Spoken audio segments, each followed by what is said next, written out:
రేపు తణుకులో ముఖ్యమంత్రి చంద్రబాబు పర్యటిస్తారని ఎమ్మెల్యే అరిమిల్లి రాధాకృష్ణ తెలిపారు. స్వర్ణాంధ్ర స్వచ్ఛాంధ్ర కార్యక్రమంలో భాగంగా ముఖ్యమంత్రి పర్యటన ఉందని చెప్పారు. ప్రతి 3వ శనివారం కార్యక్రమం నిర్వహిస్తున్నట్లు చెప్పారు. ప్రధానమంత్రి మోదీ ఇచ్చిన స్వచ్ఛ భారత్ పిలుపులో భాగంగా స్వర్ణాంధ్ర స్వచ్ఛాంధ్ర కార్యక్రమం నిర్వహిస్తున్నామన్నారు.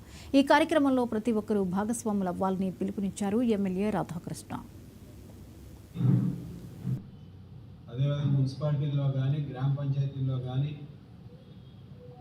పరిశ్రమల్లో కానీ, అంగన్వాడీల్లో కానీ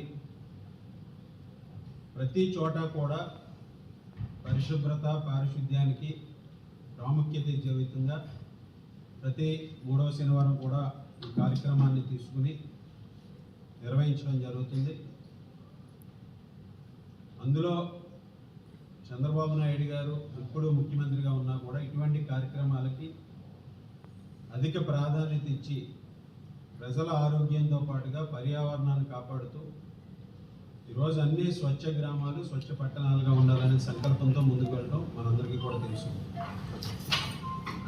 ఈరోజు ప్రధానమంత్రి మోడీ గారు స్వచ్ఛ భారత్ పిలుపుని ఏదైతే ఇచ్చారో దానిలో భాగంగా ఈరోజు స్వర్ణాంధ్ర స్వచ్ఛాంధ్ర ఈ కార్యక్రమాన్ని నిర్వహించడం జరుగుతుంది. ప్రతి ఒక్కరూ కూడా ఒక బాధ్యతగా ప్రతి ఒక్కరూ తీసుకుని దీన్ని పరిశుభ్రతకి ప్రాధాన్యత ఇచ్చి, పారిశుద్ధ్యాన్ని ప్రాధాన్యత ఇచ్చి, మన ఇంటి నుండి ప్రారంభమై మన ఇంటి చుట్టుపక్కల నుండి అదేవిధంగా గ్రామం పట్టణం అన్నిటిలోనూ కూడా ప్రతి ఒక్కరూ కూడా భాగస్వాములు అవ్వాల్సినటువంటి అవసరం ఉంది. పరిశుభ్రత పారిశుద్ధ్యానికి మారుపేరుగా ఉండాలనే సంకల్పంతో ప్రతి శనివారం కూడా